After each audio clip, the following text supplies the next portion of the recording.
নমস্কার নমস্কার নমস্কার নমস্কার নমস্কার নমস্কার আপনাদের সবাইকে সবাইকে সবাইকে সবাইকে নমস্কার জানাচ্ছে আপনাদের সৌমিত্র বসু। সবাইকে অজস্র শুভ কামনা জানাচ্ছে, সবাইকে স্বাগত জানাচ্ছে আজকের এই শরণাগত অনুষ্ঠানে এবং সবাইকে শুভ সকাল জানাচ্ছে। শুভ হোক, শুভ হোক, শুভ হোক, সকলের শুভ হোক। আজকে তো সত্যি সত্যি একটা শুভ দিন। আজকে আমাদের ঠাকুর শ্রী রামকৃষ্ণ পরমহংসদেবের জন্মতিথি, সেই উপলক্ষে পূজা। বেলুড় মঠে আজকে যে কি হচ্ছে না হচ্ছে সে প্রায় কল্পনাই করা যায় না আর কি। আপনারা অনেকেই যাবেন বেলুড় মঠে। ঠাকুর শ্রী রামকৃষ্ণ পরমহংসদেবকে নিয়ে তো আমাদের শরণাগতের একটা বড় অংশ থাকে। তার কথামৃত থেকে পড়ি, তার প্রধানতম শিষ্যদের মধ্যে অন্যতম যিনি স্বামী বিবেকানন্দের রচনা থেকে পড়ে শোনাই, সেসব তো শোনাবো। কাজে আলাদা করে আর তাকে নিয়ে কি বলবো আজকের দিনে। শরণাগত পক্ষ থেকে, শরণাগত পরিবারের পক্ষ থেকে 92.7 বিগ এফএম এর পক্ষ থেকে তাকে প্রণাম জানাই। এবারে বলি বেনি মাধবশীলের পঞ্জিকা অনুযায়ী আজকের দিনটার কথা। আজকে 16ই ফাল্গুন 1431, ইংরেজির 1 মার্চ 2025, শনিবার। আজ দ্বিতীয়া। সূর্যোদয়ের সময় সকাল 6:05, সূর্যাস্তের সময় বিকেল 5:36। নক্ষত্র পূর্ব ভাদ্রপদ নক্ষত্র। জন্মে কুম্ভ রাশি, শূদ্র বর্ণ, মতান্তরে বৈশ্য বর্ণ, নরগণ। দিনের বেলা 8টার সময় মীন রাশি, বিপ্রবর্ণ। আমাদের হোয়াটসঅ্যাপে চিঠি পাঠাবার নাম্বার 9831922927। চিঠির গোড়ায় অতি অবশ্যই SG লিখতে হবে। এবারে আজকের অনুষ্ঠান সম্পর্কে বলি। প্রথমে পুরাণ চিরন্তন। পুরাণ চিরন্তনে জরাসন্ধকে নিয়ে কথা বলছিলাম। জরাসন্ধ যাদবদের আক্রমণ করেছেন, কংসকে হত্যা করেছেন কৃষ্ণ, এবং তার ফলে ক্রুদ্ধ হয়ে যাদবদের আক্রমণ করেছেন। সেই আক্রমণে একেবারে থানা গেড়ে বসেছেন চারপাশে। কৃষ্ণ আর বলরাম কোনো রকমে বাইরে বেরিয়ে নানান রকমের অস্ত্র লাভ করেছেন এবং তাই নিয়ে যুদ্ধ করে জরাসন্ধকে হটিয়ে দিয়েছেন। এই পর্যন্ত বলেছিলাম আমরা। তারপরে কি হলো এখানেই কিন্তু শেষ নয়, আরো অনেক অনেক কথা বলবার আছে। তো বলবো জরাসন্ধের কথা। তারপরে ওই স্বামী বিবেকানন্দের রচনা থেকে পাঠ। রচনার নাম আপনারা শুনেছেন, বহুত্বে একত্ব। সেই রচনার খানিকটা অংশ পড়ে শুনিয়েছি আপনাদের, আরো খানিকটা শোনাবো। তারপরে আজ যার জন্মতিথি সেই ঠাকুর শ্রী রামকৃষ্ণ পরমহংসদেবের কথামৃত থেকে পড়ে শোনাবো। স্বামী লোকেশ্বরানন্দের রচনা থেকে আপনাদের চিঠিপত্র পড়বো এবং তারপরে আজ শনিবার, আজ মহাপুরুষের কথা, মোজেসের কথা শোনাচ্ছি আপনাদের, সেই কথা শোনাবো। 92.7 বিগ এফএম এ শরণাগত অনুষ্ঠান শুনছেন। আমি আছি আপনাদের সঙ্গে, আপনাদের সৌমিত্র বসু। শুরু করছি পুরাণ চিরন্তন, জরাসন্ধের কথা।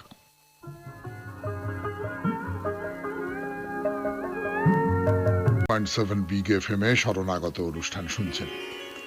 তো যেটা বলছিলাম যে জরাসন্ধ, তার সঙ্গে যুদ্ধ হলো, কৃষ্ণ এবং বলরামের যুদ্ধ হলো এবং যুদ্ধে একেবারে মানে ভয়ঙ্কর একটা যুদ্ধ হলো এবং যুদ্ধে জরাসন্ধ হটে গেলেন, পিছু হাঁটলেন।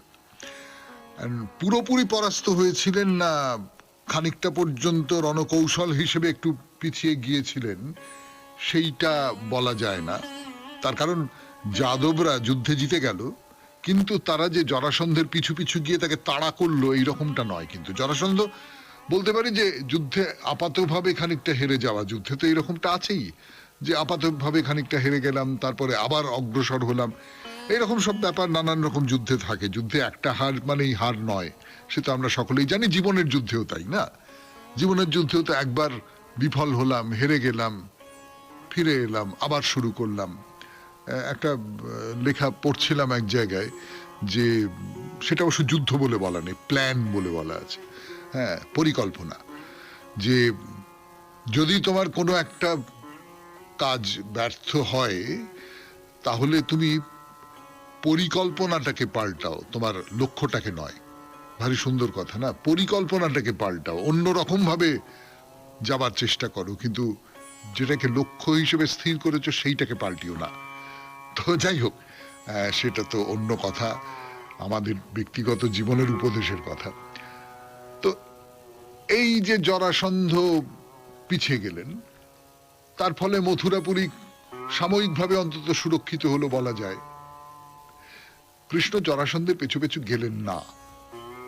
তার মনে হলো যে না, মথুরাটাকে বাঁচাই, মথুরাটাকে ঠিকঠাক করি, পেছনে গিয়ে গিয়ে গিয়ে যুদ্ধ করে কোনো লাভ নেই, মথুরাকে নিরাপদ রাখবার চেষ্টা করি। তবে যাদবরা, বৃষ্ণিরা তারা খুব ভালো করে জানতেন যে জরাসন্ধ পুরোটা হার মানেনি। খানিকটা পর্যন্ত সাময়িকভাবে হয়তো তাকে হারিয়ে দেওয়া গেছে, কিন্তু পুরোপুরি পরাজিত করা সেটা হয়নি। বেশি দিন জরাসন্ধের প্রকোপ থেকে মুক্তি পাওয়া যাবে না, নিস্তার পাওয়া যাবে না, এটা তারা বুঝতেই পেরেছিলেন।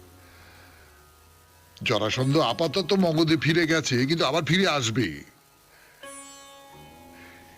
এই জরাসন্ধ যখন মথুরা আক্রমণ করেছিলেন, তখন এই যদু, বৃষ্ণি এদের নেতা কে হবেন? তিনি নেতা হলেন কংসের বাবা উগ্রসেন। উগ্রসেনকে বন্দী করেছিল কংস, বন্দী করে নিজে রাজা হয়েছিল। উগ্রসেন কংসের শত্রু, তাহলে উগ্রসেনকেই নেতা করা হলো। তা কৃষ্ণ আবার উগ্রসেনকেই মথুরার সিংহাসনে বসিয়ে দিলেন। তা উগ্রসেন তখন বৃদ্ধ হয়েছেন। এই উগ্রসেনকে কেন্দ্র করেই জরাসন্ধকে কি করে হারানো যায়, কি করে প্রতিরোধ করা যায়, সেইটা নিয়ে এরা খুব ভাবছেন।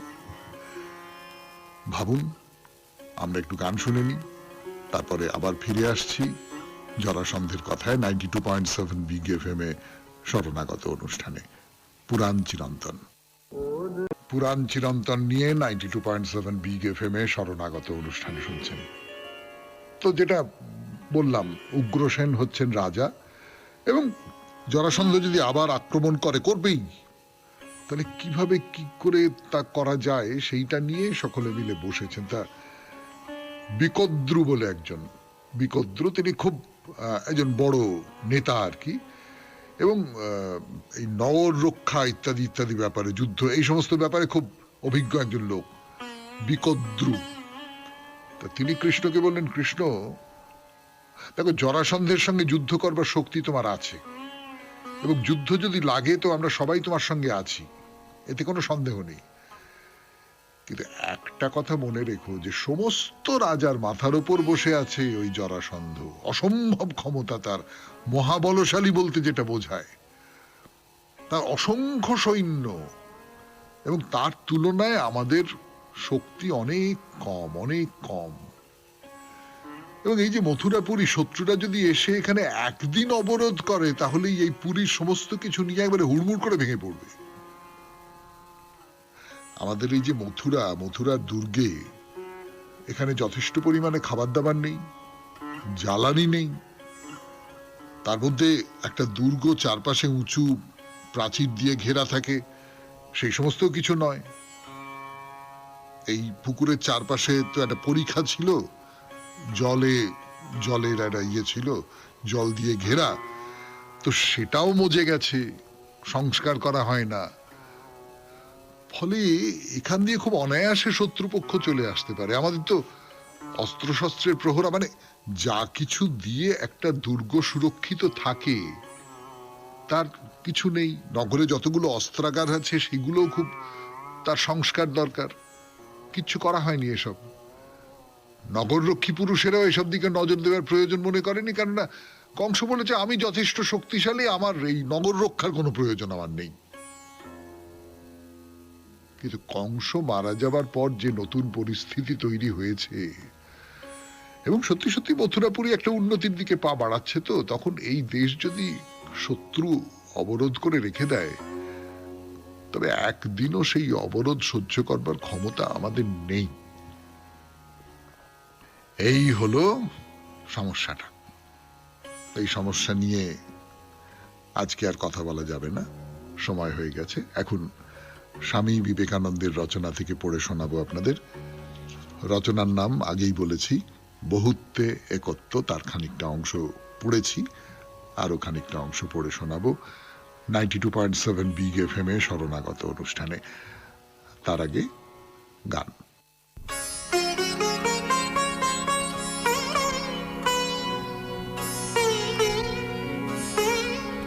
থেকে পাঠ, রচনার নাম বহুত্বে একত্ব। যতটা পড়েছিলাম তারপর থেকে 92.7 বিগ এফএম এ শুনছেন শরণাগত। আমরা দেখিতে পাই এই জগতে সর্বপ্রকার সুখের পশ্চাতে ছায়ার মতো দুঃখ আসিয়া থাকে। জীবনের পশ্চাতে উহার ছায়ার স্বরূপ মৃত্যু রহিয়াছে। উহারা সর্বদা একসঙ্গেই থাকে, কারণ উহারা পরস্পর বিরোধী নহে, উহারা দুইটি পৃথক সত্তা নহে, উহারা একই বস্তুর বিভিন্ন রূপ। সেই এক বস্তুই জীবন মৃত্যু, দুঃখ সুখ, ভালো মন্দ প্রভৃতি রূপে প্রকাশ পাইতেছে। ভালো আর মন্দ দুইটি সম্পূর্ণ পৃথক বস্তু এবং উহারা অনন্তকাল ধরিয়া রহিয়াছে, এই ধারণা একেবারেই অসঙ্গত। উহারা বাস্তবিক একই বস্তুর বিভিন্ন রূপ, উহা কখনো ভালো রূপে কখনো বা মন্দ রূপে প্রতিভাত হইতেছে মাত্র।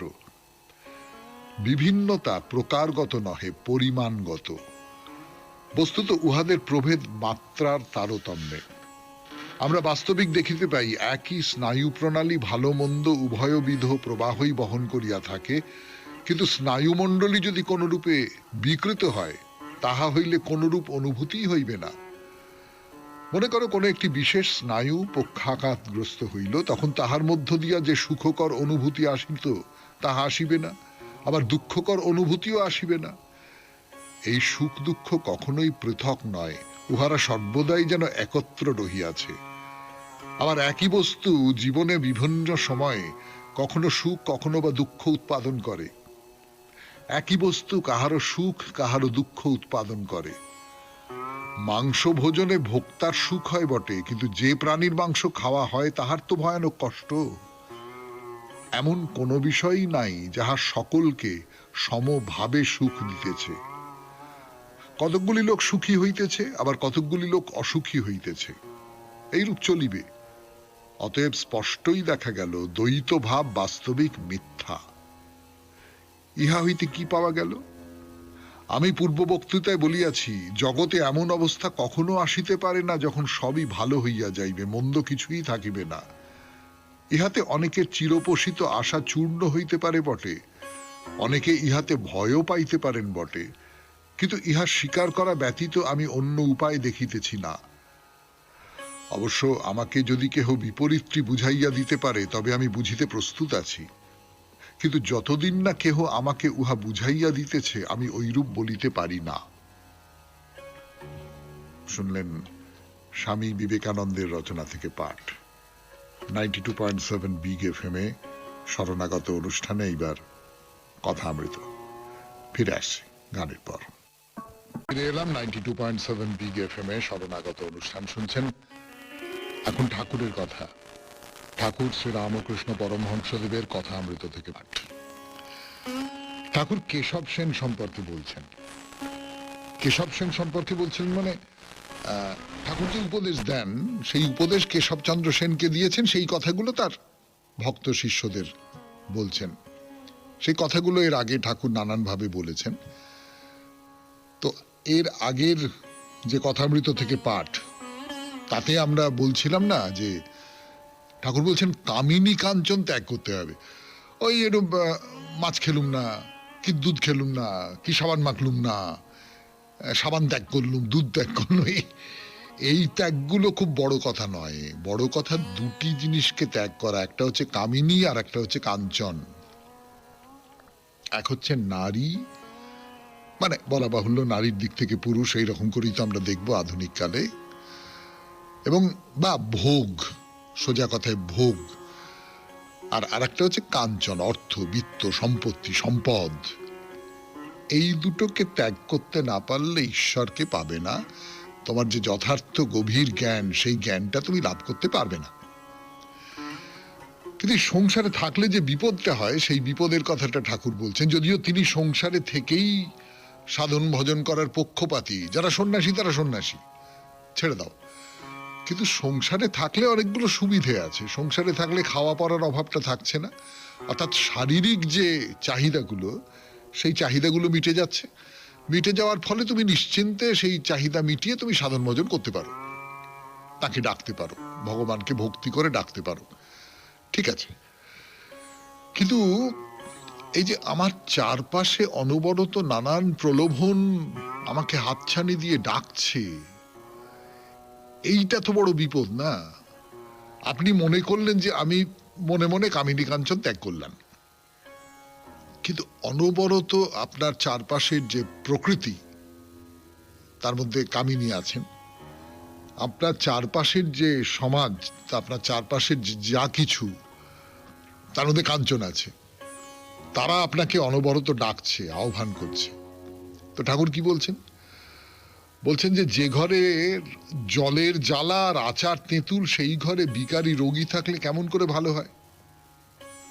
মাঝে মাঝে নির্জনে যেতে হয়। তো একটা মজার গল্প বলি আপনাদের, যে আমি তো অভিনয় করি, আপনারা জানেন অনেকে। তো একবার একটি নাটকে, সেই নাটকে আমার বেশ গুরুত্বপূর্ণ চরিত্র, মানে সারা নাটকটা জুড়েই আমাকে অভিনয় করতে হয়। সেই নাটকটা হবার আগে সাজঘরে তো কি একটা ওরকম তেঁতুলের আচার না কি একটা খাচ্ছিল, তো আমাকে দিয়েছে। আমি অত ভেবেচিন্তে দেখিনি, ভেবেচিন্তে দেখা উচিত ছিল, তার কারণ আমি তো কথামৃত পড়েছি, ফলে আমি তো এই উপমাগুলো জানি। তখন মনে হয়নি, আমি একটু তেঁতুলের আচার খেয়েছি আর কি।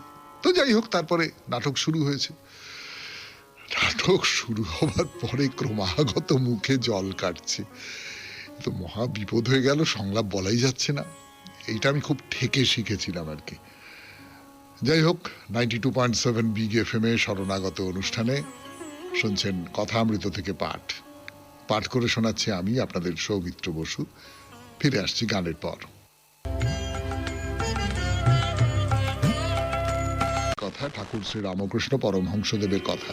তো আমার যে ব্যক্তিগত গল্পটা শোনাচ্ছিলাম আপনাদের, দেখুন ওই যে লোভটা, ওই কাছে তেঁতুল থাকলে জিভের মধ্যে জল চলে আসে।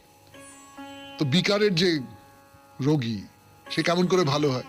জলের জ্বালা যদি থাকে, তার তো অনবরত তেষ্টা পাবে, সে কেমন করে ভালো হয়? ফলে সংসারে থাকলে হাজার রকমের প্রলোভনের মধ্যে আপনাকে থাকতে হবে। আপনি কি সংসার ত্যাগ করে যাবেন? না না, সেটাও তো হবে না। আমরা সংসার ত্যাগ করে সন্ন্যাসী হয়ে সবাই চলে যাব, তা তো নয়। মাঝে মাঝে একটু নির্জনে যেতে হবে। নির্জনে মানে কোথায় না, আপনি একটা গ্রামের বাড়িতে গিয়ে থাকলেন, কেউ নেই সেখানে, আপনি মন দিয়ে সাধন ভজন করছেন, কেউ আপনাকে বিরক্ত করবে না, এরকম একটা জায়গা হতে পারে। কিন্তু আর একটা জায়গা যেটা হতে পারে, সেটা হচ্ছে যে ধরুন পাহাড়, সমুদ্র, অরণ্য, মানে বিশাল কোনো একটা বিশালের কাছে যদি আপনি পৌঁছতে পারেন, তাহলে সেই বিশালই তো ঈশ্বর। ঈশ্বর মানে তো বিশাল, যে কোনো বিশালের মধ্যে তো তার একটা প্রকাশ ঘটছে। ফলে সেইখানে যদি আপনি চলে যান, সেই নির্জনে আপনি যদি যান, তাহলে আপনি একরকম করে আপনার নিজের মনকে সংহত করে তোলবার জন্যে। তো এইসব কথাবার্তা হচ্ছে। তো একজন ভক্ত বলছেন যে আচ্ছা, নববিধান কি রকম, যেন ডাল খিচুড়ির মতো। তো শ্রীরামকৃষ্ণ বলছেন কেউ কেউ বলে আধুনিক। আমি ভাবি ব্রহ্মজ্ঞানীর ঈশ্বর কি আর একটা ঈশ্বর?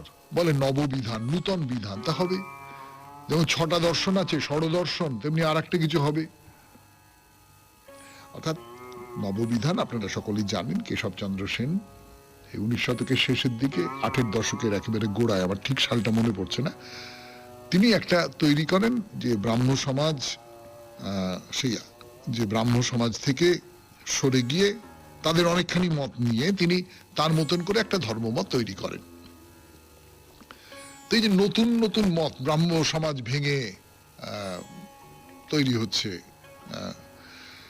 শুধু নববিধান তো নয়, ব্রাহ্ম সমাজ, আদি ব্রাহ্ম সমাজ ভেঙে গেছে, ভেঙে গিয়ে আবার সেখান থেকে আবার আরেকটা ব্রাহ্ম সমাজ তৈরি হচ্ছে। এটা হয়। বুদ্ধদেবের আপনি ভাবুন না কেন, বৌদ্ধ ধর্ম, সেটা মহাযান হীন যান, এই দুটো ভাগে ভাগ হয়ে গেল।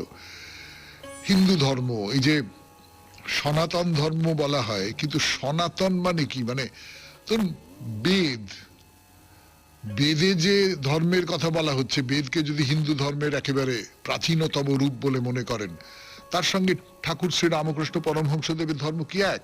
পাল্টায়। যে কোনো জীবিত কিছু, সে ধর্ম হতে পারে, মানুষ হতে পারে, যা কিছু হতে পারে, সে পাল্টায়।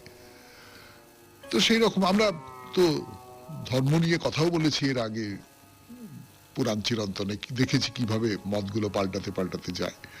তো সেরকম পাল্টায়। ওই রকম সনাতন স্থির বলে খুব কিছু হয় বলে আমার মনে হয় না।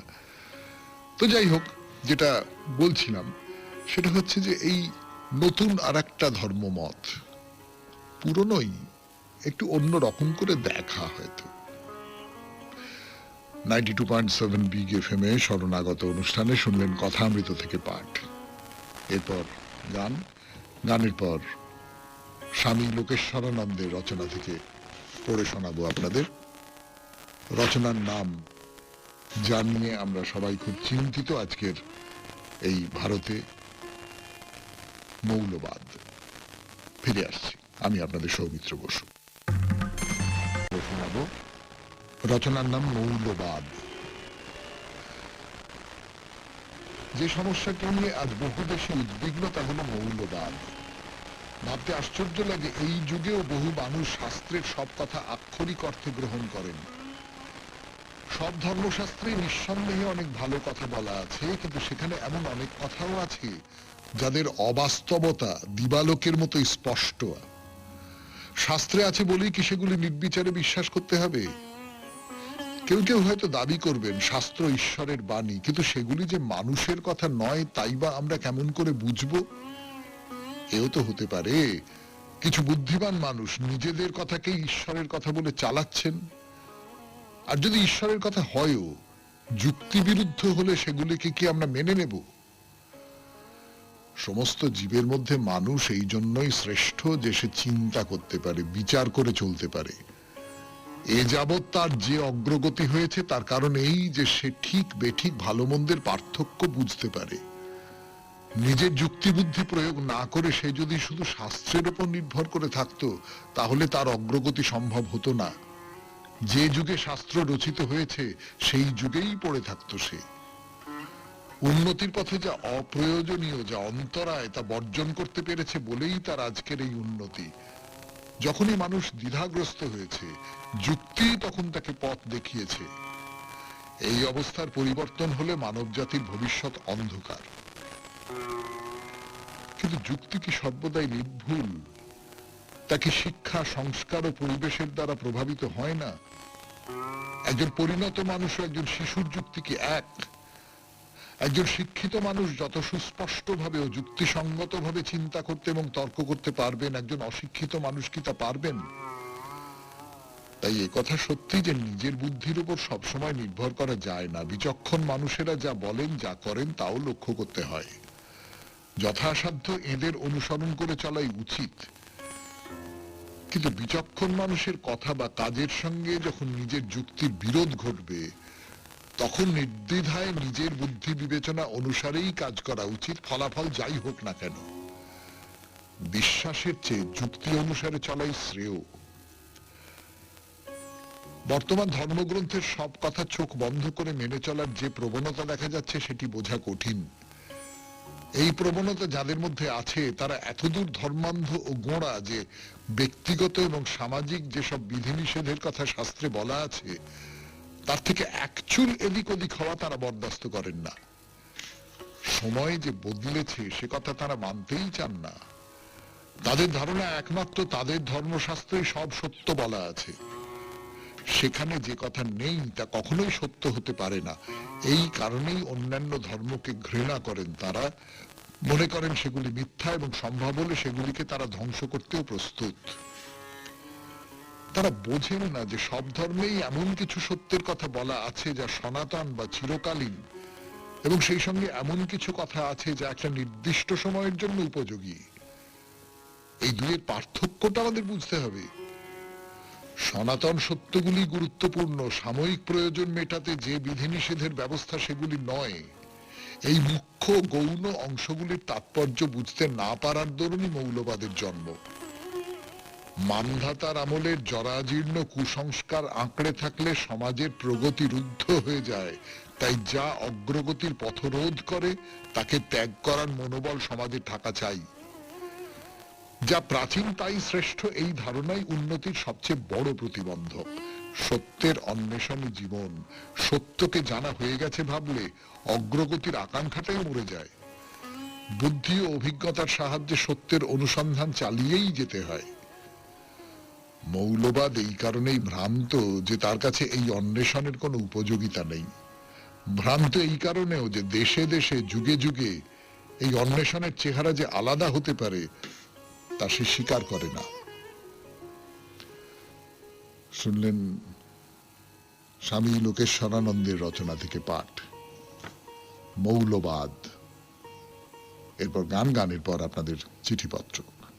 আমি আছি আপনাদের সঙ্গে, আপনাদের সৌমিত্র বসু। 7 বিগ FM এ শরণাগত অনুষ্ঠানে বামুনগাছি বি রোড শালকিয়া থেকে চিঠি লিখেছেন রাজীব গোস্বামী। পড়ব রাজীব বাবুর চিঠি। খুব নাটকীয় করে শুরু করেছেন চিঠিটি। আরে ও मंगली मंगली रे, कहाँ गई? बाबू आया है, जल्दी आओ बेटी।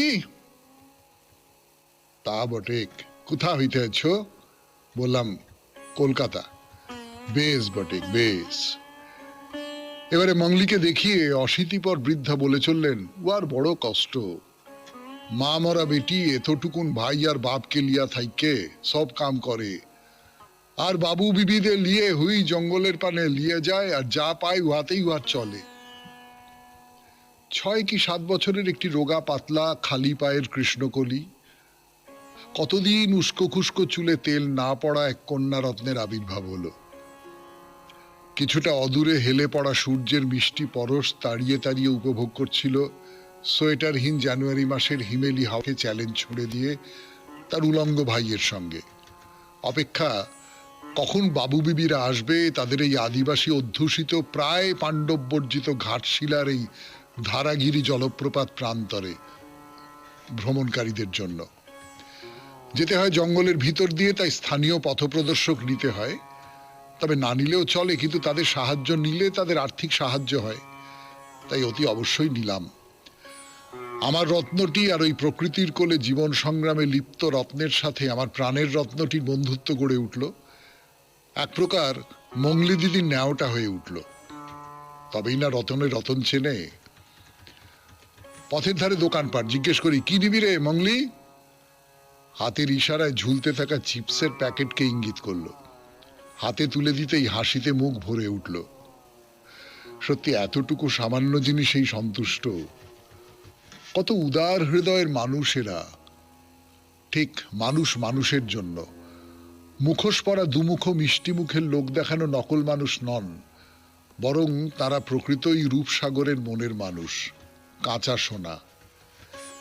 ঠিক যেমনটি জানবাজারের রানীমার ছোট ভরচা জোর দিতেন যার ওপর, সেই মান এবং হুঁশ, তাহাই বিদেশ বিভুঁইয়ে চাক্ষুষ পরিলক্ষিত হইল বটে এক। আগামী 1 মার্চ ছোট ভরচা যে জন্মতিথি উপলক্ষে সবাইকে বিনীত নিবেদন এই যে, যদি হাঁটু অনুমতি দেয় তাহলে প্রত্যুষ থেকে সায়াহ্ন পর্যন্ত বেলুর মঠে শয়ন, মনন, নিদিধ্যাসন ও নিজ চামচ দ্বারা ভোগ সেবনে নিমগ্ন হন। প্রার্থনা করি, আমার মাথা নত করে দাও হে তোমার পাদপদ্মের তলে। নমস্কারান্তে রাজীব গোস্বামী, বামুনগাছি বি রোড, শালকিয়া। হ্যাঁ, ঠিকই বলেছেন।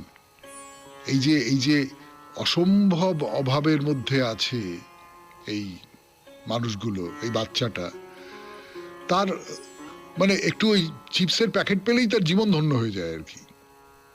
আসলে এটাও একটা ব্যাপার যে অভাবের মধ্যে থাকলে মানুষ খুব অল্পেই সন্তুষ্ট হতে পারে। আর আমরা যারা অতটা অভাবের মধ্যে নেই, আমরা যারা বেশ খানিকটা সম্পন্ন, তাদেরই হয় আর কি, মানে কোনো কিছুতেই তুষ্ট নই, কোনো কিছুতেই খুশি নই, কোনো কিছুতেই কোচকানো ভুরু সোজা হয় না, এই আর কি। তাহলে চিঠিপত্র এখানেই শেষ। এরপর আজ শনিবার, মহাপুরুষের কথা, মোজেসের কথা বলছিলাম আপনাদের। মোজেস এসে পৌঁছেছেন সিনাই পর্বতের কাছে, তার শ্বশুর যেখানে আছেন সেইখানে। ফিরে আসছি গানের পর। 92.7 বিগ এফএম এ শুনছেন জীবনের সহজ পাঠ শরণাগত। বিগ এফএম এ শরণাগত অনুষ্ঠানে এখন মহাপুরুষের কথা, মোজেসের কথা বলছি আপনাদের শনিবার শনিবার করে। তো মোজেস তো ইহুদিদের নিয়ে প্যালেস্তাইনের পথে যাচ্ছেন। যেতে যেতে যেতে যেতে সিনাই পাহাড় পড়েছে। এখানে খাবার, জল, গাছপালা, খাবার দাবার এসবের কোনো অভাব নেই। তো মোজেস বললেন যে তাহলে এখানেই আমরা তাঁবু খাটাই, এখানেই আমরা একটু বিশ্রাম নিই। এইখানে থাকেন মোজেসের শ্বশুর জেথ্রো, মনে আছে তার নাম? তো সেই জেথ্রো, তার স্ত্রী, দুই ছেলে সঙ্গী সাথীদের নিয়ে সেই পথ ধরে যাচ্ছিলেন। তো অপরিচিত বহু মানুষকে সেখানে দেখে তারা একটু ভয় পেয়ে গেছেন। কাছে আসতে বুঝতে পারলেন যে এরা ইহুদি। তো বহুদিন বাদে শ্বশুর স্ত্রী পুত্রদের দেখে খুব খুশি মোজেস, তাদের নিজের তাঁবুতে নিয়ে গেলেন। জেথ্রো মোজেসের কাছ থেকে সমস্ত বৃত্তান্ত জানতে পারলেন, বুঝতে পারলেন যে এই মোজেস, তার জামাই, কোনো সাধারণ মানুষ নন। ঈশ্বরের কৃপা আছে তার উপর, তিনি অলৌকিক শক্তিধর পুরুষ। এবং মোজেসের মুখে তিনি জেহোবার কথা শুনলেন। জেহোবার কথা শুনেও জেহোবা এত রকম ভাবে এই ইহুদিদের রক্ষা করেছেন সেই সব কথা শুনলেন। শুনে তিনি তো উপজাতি সম্প্রদায়ের পুরোহিত ছিলেন, নানান দেবদেবীর পুজো করতেন। তা মোজেসকে তিনি বললেন যে আমার মন পাল্টে গেছে, তোমাদের দেবতা জেহোবা, তার কথা শুনে আমি উপলব্ধি করতে পেরেছি যে তিনি সব দেবতার ঊর্ধ্বে, তিনি সমস্ত শক্তির উৎস। এতদিন ধরে আমি যে সমস্ত এই লোক দেবতার পুজো আচ্ছা করেছি, এই সমস্ত করেছি, এগুলো ভুল, এগুলো ভুল। জেহোভার পুজো করাটাই উচিত কাজ, আমাদের সবাইকার উচিত সেইটা। আমি জেহোভার পুজো করতে চাই। তো মোজেস বললেন বেশ, খুব ভালো, তাহলে এইখানেই জেহোভার পুজোর ব্যবস্থা করা হোক। ব্যবস্থা করা হলো এবং জেথ্রো, যিনি এতকাল জেহোভার পুজো করেননি, তিনি অন্য দেবতাদের পুজো করতেন, সেই জেথ্রোকে করে দেওয়া হলো এই জেহোভার পুজোর পুরোহিত। অসংখ্য পশু বলি দেওয়া হলো এই পুজোয়। তো পুজোর শেষে একটা, যেরকম হয়, একটা ভোজের আয়োজন করা হলো। ইহুদিদের যারা নেতা সকলেই সেই ভোজে যোগদান করলো। সেখানে মোজেস সবাইকে ধর্মের উপদেশ ইত্যাদি ইত্যাদি দিলেন। তারপর হয়ে গেল, মিটে গেল সব। এবার জেথ্রো মোজেসকে বললেন যে তোমাকে আমি একটা কথা বলি মোজেস, তুমি এই যে ধর্ম উপদেশ দিলে, এগুলো তো যারা ইহুদিদের নেতা তারাই এসেছিল, তাদেরই তুমি এই সমস্ত উপদেশ দিলে, কিন্তু ধর্মের প্রচার তো সাধারণ মানুষের মধ্যেও করতে হবে। তা মোজেস বুঝতে পারলেন যে হ্যাঁ ঠিক, জেথ্রো যেটা বলেছেন সেটা একেবারে ঠিক। এই যে এত মানুষ তাদের নেতা হয়ে আছি আমি, এবং এত মানুষের নেতা হওয়া তো খুব সামান্য ব্যাপার নয়। তাদের মধ্যে নানান রকমের ঝগড়া ঝাঁটি, এসব সব নানান কিছু হয়, সেগুলোর মীমাংসা করতে হয় আমাকে। এবং এই যে ঝগড়াঝাঁটি তো হবেই, এবং সেই সমস্ত মীমাংসা করতেই যে সময়টা চলে যায়, ধর্ম উপদেশটা দেব কখন সেটাই তো বুঝতে পারি না। জেথ্রো বললেন তুমি ধর্মের প্রচার করো, ধর্মের প্রচার। ঈশ্বর যে নির্দেশ দিয়েছেন সেইটাকে সাধারণ মানুষের কাছে তুলে ধরো। আর এই যে সাধারণ মানুষের মধ্যে যে বিবাদ বিসংবাদ ইত্যাদি ইত্যাদি হচ্ছে, এ ওর সঙ্গে ঝগড়া করছে, ও তার সঙ্গে ঝগড়া করছে, এইগুলো মেটাবার জন্য তোমার ওই নেতাদের মধ্যে যার বোধ বুদ্ধি বেশ বেশি, কাণ্ডজ্ঞান বেশি, যার বিচার করবার ক্ষমতা বেশি, তাকে তুমি বিচারক নিযুক্ত করে দাও। তুমি বিচারের দিকে যেও না, তুমি শুধু ধর্ম প্রচার করো, এইভাবে কাজটাকে ভাগ করে দাও। ঠিক, একদম ঠিক। মোজেস বুঝতে পারলেন জেথ্রো ঠিক উপদেশই দিয়েছেন। তো তিনি ইহুদিদের মধ্যে থেকে বেছে নিলেন যে সৎ, ন্যায়বান, জ্ঞানী এরকম সব মানুষদের বিচারক হিসেবে নিযুক্ত করলেন। এবং মোজেস বুঝতে পারছিলেন যে যেহোভার কাছ থেকে কোনো একটা গুরুত্বপূর্ণ আদেশ আসবে, তিনি ভেতরে ভেতরে টের পাচ্ছেন, ভেতরে ভেতরে কোথাও একটা যেন সেই বাণীর যে আভাস, সেই আভাসটা এসে পৌঁছচ্ছে। তা সত্যি সত্যি গভীর রাত, মোজেস ঘুমিয়ে আছেন, এমন সময় ঘুম ভেঙে গেল। একটা কণ্ঠস্বর এলো তার কানে, যেহোভার কণ্ঠস্বর। যেহোভা বলছেন যে আমি আমার এক দূতকে তোমাদের কাছে পাঠাবো, তোমরা সকলে তাকে অনুসরণ করে চলবে। যে পথে তোমরা চলবে সেই পথে নানা বাধা আসবে, শত্রুরা তোমাদের যাত্রাপথে বিঘ্ন সৃষ্টি করবে, কিন্তু তোমাদের কোনো ক্ষতি হবে না, আমি আশীর্বাদ করছি। তুমি এগিয়ে যাও। পথে অন্য কোনো দেবতার মূর্তি, বিগ্রহ, মন্দির দেখলেই তা ধ্বংস করবে, আর সব জায়গায় আমার উপদেশ প্রচার করবে। 92.7 বিগ এফএম এ শরণাগত অনুষ্ঠানে শুনছেন মহাপুরুষের কথা, মোজেসের কথা। আমি আছি আপনাদের সঙ্গে, আপনাদের সৌমিত্র বসু। ফিরে আসছি গানের পর। গানের পর ফিরে এলাম 92.7 বিগ এফএম এ শরণাগত অনুষ্ঠানে। শুনছেন মহাপুরুষের কথা, মোজেসের কথা। তো আগের দিন রাত্রিবেলা তো মোজেস এই দৈববাণী শুনেছেন, যেহোভার বলা এই দৈববাণী। পরদিন সকালবেলা মোজেস ইহুদিদের সকলকে ডাকলেন, ডেকে বলেন, কাল রাত্রে আমি যেহোভার কাছ থেকে এই নির্দেশ পেয়েছি। এর মধ্যে তো সকলেরই মনের মধ্যে একটা স্থির বিশ্বাস তৈরি হয়েছে যে এত বিপদ আপদের থেকে রক্ষা করে যেহোভা একটা জায়গায় পৌঁছে দিয়েছেন আমাদের। নানান বিপদে তিনি আমাদের সহায় হয়েছেন, তিনি আমাদের একমাত্র ঈশ্বর।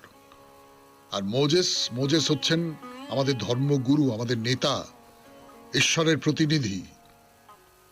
তো সবাই একসঙ্গে বলল যে যেহোভা তোমার মাধ্যমে যে নির্দেশ দেবেন আমরা তো অক্ষরে অক্ষরে মেনে চলব।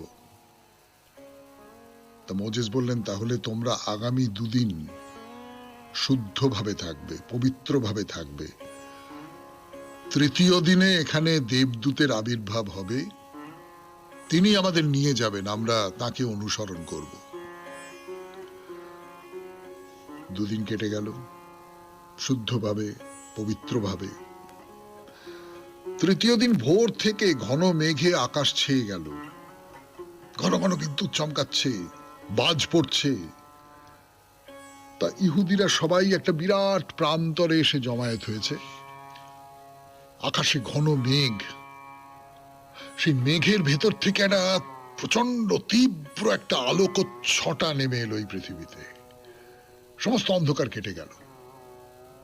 দেখা গেল এক টুকরো মেঘ ভাসতে ভাসতে ভাসতে ভাসতে আকাশ থেকে সিনাই পর্বতের মাথায় এসে নামলো। তো সেই মেঘ থেকে একটা সাদা ধোঁয়ার কুণ্ডলী বেরিয়ে এলো। সেই কুণ্ডলী থেকে ধোঁয়া বেরিয়ে ছড়িয়ে পড়ছে, চারপাশে ছড়িয়ে পড়ছে, সিনাই পাহাড়ের সমস্ত চূড়াকে ঢেকে দিল। তো ইহুদি নারী পুরুষ যারা ছিল তারা তো ভয় পেয়ে গেছে। মোজেস বললেন, তোমরা কেউ এই পবিত্র পাহাড়কে স্পর্শ করতে যেও না যেন। এমন সময় সেই যে মেঘপুঞ্জ, সেখান থেকে একটা কণ্ঠস্বর ভেসে এলো, মোজেস তুমি পাহাড়ের চূড়ায় উঠে এসো। মোজেস দৌড়ে সেই খাড়াই পাহাড়ের দিকে এগিয়ে যাচ্ছেন। পাহাড়ে উঠছেন, এমন ভাবে উঠছেন মনে হচ্ছে তিনি যেন কোনো সমতল পথে হাঁটছেন, পাহাড় যেন কোনো বাধাই নয় তার কাছে। পাহাড়ের চূড়ায় উঠেই মোজেস শুনতে পেলেন যেহোভার কণ্ঠস্বর, হে আমার প্রিয় ভক্ত, আমি তোমার মাধ্যমে সমস্ত ইহুদিদের 10টি নিয়ম জানাতে চাই। শুধু আমাকে মানলেই চলবে না, এই 10টা নিয়ম তোমাদের সকলকে মেনে চলতে হবে। তো মোজেস বললেন যে আপনার সমস্ত আদেশ আমরা পালন করব প্রভু। যেহোভা তখন মোজেসের কানে কানে 10টা নির্দেশ দিলেন। হ্যাঁ, ঠিক ধরেছেন, 10 কমান্ডমেন্টস। এই নামে খুব বিখ্যাত একটি ছবি আছে, আপনারা সকলেই জানেন। এবং বাইবেলের ওল্ড টেস্টামেন্টে মোজেসের এই পবিত্র কাহিনী আছে। তো সমস্ত নির্দেশ দেওয়া হয়ে যাবার পর যেহোভা একটা বিরাট পাথর দিয়ে মোজেসকে বললেন, এই পাথরটাকে তুমি পাহাড়ের গায়ে স্থাপন করবেন, এতে আমার সব নির্দেশ লেখা আছে। তারপর মোজেসকে আরো কিছু দরকারি নির্দেশ দিয়ে যেহোভার কণ্ঠস্বর মিলিয়ে গেল। আবার সেই মেঘ সরে গেল, সবকিছু আগের মতো স্বাভাবিক হয়ে গেল। মোজেস সিনাই পর্বতের চূড়া থেকে নেমে এলেন। আজকের মতো এই পর্যন্ত। 92.7 বিগ এফএম এ শরণাগত অনুষ্ঠানে শেষ হলো মহাপুরুষের কথা, মোজেসের কথা, সেই সঙ্গে শেষ হলো আজকে শরণাগত। আমাদের হোয়াটসঅ্যাপে চিঠি পাঠাবার নাম্বার 9831922927। চিঠির গোড়ায় অতি অবশ্যই SG লিখবেন। আর কি, সবাই ভালো থাকবেন, আনন্দে থাকবেন। নমস্কার নমস্কার নমস্কার নমস্কার নমস্কার নমস্কার। আপনাদের সবাইকে সবাই